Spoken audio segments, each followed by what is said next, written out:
if you haven't lived under a rock, that you know about the Last Ride episode, the Last Ride miniseries that was on the WWE Network, and we always complain about the WWE in a nutshell. We do, but I will say this on the network, their documentaries are really good. Yeah, They do. their documentaries are phenomenal, especially the one with the Undertaker's was phenomenal. I loved every second of it. It was great. And that's exactly what we're getting right into, Alex. Their documentary series are always great, and this the Last Ride series, um, and it really. I know Alex just finished watching it the other day, and Alex loved it. I can tell you that he was telling me in text messages how much he loved it and how great it was. Um, I grew up with the Undertaker for when, oh my goodness, when I was a little kid. That's how long I've been watching. The Undertaker has been through and through professional wrestling for me. And when you watch the documentary, it takes you into a perspective of not just the Undertaker, but into Mark Calloway, into his personal life. You know, talks about his kids, married to Michelle McCool, outside the wrestling business, why he changed his character to the American Badass character, and he did all of that. And he said why his character was stale and he wanted to change with the times. So, Alex, a couple of things let's discuss here. When it comes to the Undertaker in itself, what will you remember him by? One, and two, do you really believe that he is finished with professional wrestling? So what I'm gonna remember the Undertaker for is his WrestleMania streak, and the moments he had with that, the matches that the competitors he competed against in those matches, and also his entrance. Every time he came up out of his entrance, it was all inspiring. It gave people goosebumps. People in the crowd, It and lasted that his matches, some of his entrances. yeah, and his entrances were unbelievable too. And I actually have a list of 1 to 4 of my favorite Undertaker matches. So the first one I have is Undertaker versus Shawn Michaels, WrestleMania 26 streak versus career. Number 2, WrestleMania 28 for me was Undertaker versus Triple H, Hell in a Cell. Number 3 is WrestleMania 27, The Undertaker versus Triple H in a no holds barred match. And then number 4 was Undertaker versus CM Punk at WrestleMania 29. Okay, that's good. That's a nice list. That's a good list. And my other question to you was, do you think he's finished? It's like the Undertaker says. It's never say never. You never know when somebody's gonna appear again or if they're done entirely. I think the Undertaker may come back in the future for small roles or help management in the back with some wrestlers and help He them get over of their careers. was helping NXT. He was helping NXT out at the Performance Center some of the days, if you saw.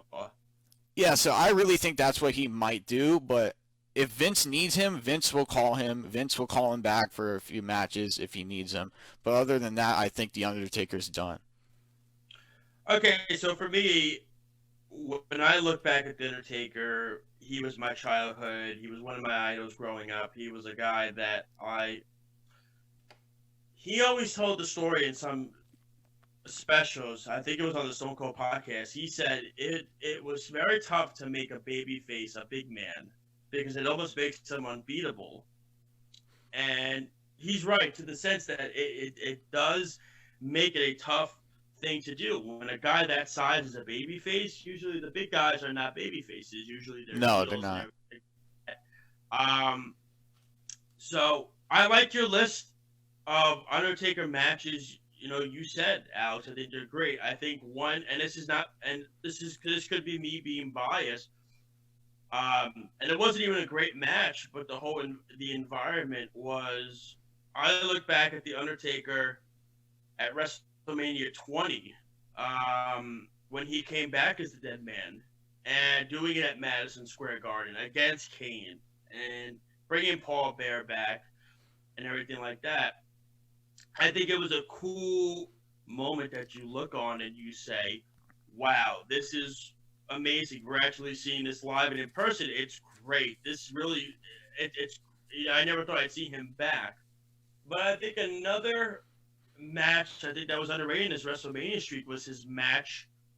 I think his match against Ric Flair. I think it was at WrestleMania. I'm trying to remember which one it was. If it was 18 or 17, I can't remember which one it was. But he wrestled Ric Flair, and like it was like a no holds barred match, and that was cool. And that was him as his American Badass character. That wasn't him as Dead Man.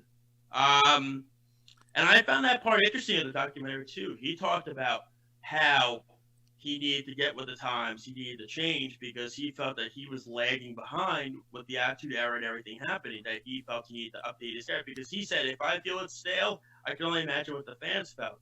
Now, me personally, I never really felt the Undertaker character was ever really stale, but I guess it's a matter how he feels, Alex. You know what I'm saying? It's all in him.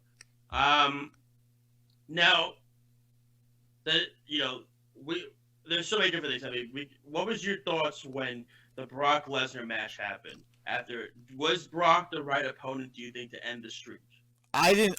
Me personally, I don't think Brock Lesnar was the right person to end the streak for the Undertaker. I thought it could have been somebody else a little bit more in depth in their career, but not as far as Brock Lesnar as he's been in his wrestling career. And he said in the documentary he didn't remember any of the match. He doesn't recall any of the match against Brock Lesnar. Do it though. He said he wanted Brock to do it though. Yeah, he wanted Brock to do it. He just didn't remember any of the match afterwards. In the match. Yes, he got a instant concussion, and that's something I never knew about the Undertaker because I remember watching that WrestleMania match live on TV with my friend, and we could tell he was slowing down. We could tell like he couldn't move quick enough to get around his opponent like he normally would in his prime. And we just saw that the Undertaker was kind of losing his momentum throughout the whole match. For sure. And I look back on it and I say to myself, when I look back to it, I think Brock was the right guy to do it. I mean, look, he had the background. He was a former NCAA champion. He's a former UFC champion. He's a former WWE champion. IWGP champion as well. Champion in New Japan as well. Oh, trust me, when I was at the G1 Supercard show, when they showed his picture holding the belt, he got a reaction, all right. Let's just say it wasn't positive. But the fans of New Japan aren't the biggest fans of Brock. But do I think Brock? I mean, look, he had the accolades to be the guy. It's just, I don't know. I didn't think you had to do it. Maybe. I think you could have just kept it undefeated, and it would have been a thing, you know. But then the problem is too, it's almost like you look at it both ways, Alex. If you kept the streak undefeated, it would have been cool, it would have been awesome, something to be remembered by. The problem is, if you also, I feel, kept it undefeated, every single year people would have been like, okay, he's going to take a wrestling this year. He's 65 years old or 70 years old. Is he wrestling this year? Is he wrestling this year? Is he going to wrestle? You know what I mean? Yeah, I know what you mean. People would be questioning the Undertaker's ability to keep going. Yeah, for sure. And I think it's a tough call. He felt Brock was the right guy to do it. So, I mean, it's his decision. Whatever he's comfortable with the Undertaker, if he felt Shawn Michaels or one of those guys couldn't do it, and he thought Brock was the guy, clearly he had a decision to be made on that. So let's get to our last part of this topic before we get on to our next part, which will be our NXT AEW rivalry. Now, Alex, I'm putting you on the spot here, okay? So no pressure. Two choices. One, are you content with the Undertaker ending his wrestling career against AJ Styles in the Boneyard match? One. Or two, would you rather see the Undertaker wrestle again? And if you'd rather see him wrestle again, who is your dream opponent? So I'm going to go with the number 2 option. I think my dream opponent for The Undertaker would probably be somebody like Bobby Lashley. I think that would be a great match. Undertaker and Bobby Lashley at WrestleMania. I think that would be a great caliber main event. I think it would grab a lot of attention from the fans. Even at main event status. Yes, I'm putting it in main event status because I think it would grab a lot of attention from the fans, positive or negative. It doesn't matter which way you go with it. Kind of like John Cena in a way. Interesting. I never even thought about that. So I can make the case for two parts. One, I think the Boneyard match was phenomenal. I enjoyed the cinematic aspect of it. So if he left on that match, I'm okay with it. Seeing him ride off on his motorcycle and leaving, I'm okay with that. There's part of me though that says, I just feel like it's interesting because during the documentary, he was at gorilla position watching 35 next to Vince, and he said, "I feel like I need to be out there. I can't believe I'm not out there." I mean, it's the same guy that went home that night just to go get his gear, just to do a little spot with Elias on Monday Night Raw because Vince asked him to.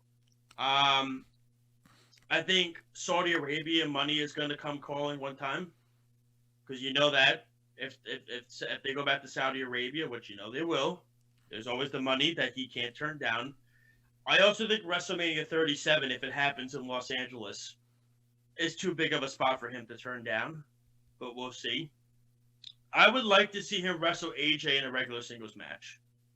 I think AJ would be a phenomenal idea to have, and no pun intended. I know I said phenomenal, but no pun intended. AJ would be a guy that I think, and Taker said it in his documentary, he's as safe in the ring as can be. He's arguably the best wrestler in the world. And he didn't get to have a real, and his Boneyard match with AJ was awesome. So I think working with AJ Styles is one opponent I'd love to see him go against. And the other is, this is me being a little biased, so hear me out. I think if you let these two guys, Undertaker and his opponent, run their own promos, do the build-up the way they want to do it, let them have an 8 or 9 minute match, which is, Alex, I think you would agree, 8 or 9 minutes is not very long, right? No. That's very short, so that's a good amount of time. And you let them do it that way, I think it could work perfectly. And the guy I would think of is Sting. And I know people are saying, "Oh, we're so past it because Sting is older." And really, really quick, if you also want to, I'm going to do a little quick plug here. Check out my other show that I do with my buddies Loud Gillen, Scott Nebb, and Justin Carasiolo, Takedown Breakdown Radio on YouTube. Also follow us on TV Radio _. We go into depth about The Undertaker and facing Sting and under AJ Styles, and I said that I know Scott said on the show that he feels Sting would make him nervous because he's older and he doesn't want to see Undertaker get hurt, because he compared it to Goldberg. And I said, well, Goldberg is more of an unsafe wrestler because Goldberg has 2 moves. 1, 2, Goldberg ended Bret Hart's career. And 3, Goldberg got a concussion in his match with The Undertaker at Saudi Arabia. Sting is not Goldberg. Sting is a very safe worker. He can... he's a guy that's never hurt anybody. And I understand it would be 2 older guys wrestling. But you know what? We saw Ric Flair face Shawn Michaels at WrestleMania. That was a great match. We saw Undertaker face Shawn Michaels back-to-back years. Those were great matches. You can work with older guys. I just think an 8 or 9 minute match, let them have the nostalgic theater of Sting and The Undertaker. Let it have it in LA. Let the 2 of them fight for 8 or 9 minutes, and that's it. I'm not asking for a 20-minute marathon. Let them run their own promos. I think the fans want to see it. The fans have been wanting to see it for quite some time, and I just think it'd be worth the time. So I would say AJ Styles or Sting. Alex, you said Bobby Lashley, which is another intriguing one. But I'd be okay if Undertaker walked away. I would be very much okay if he walked away for good, and it's up to him.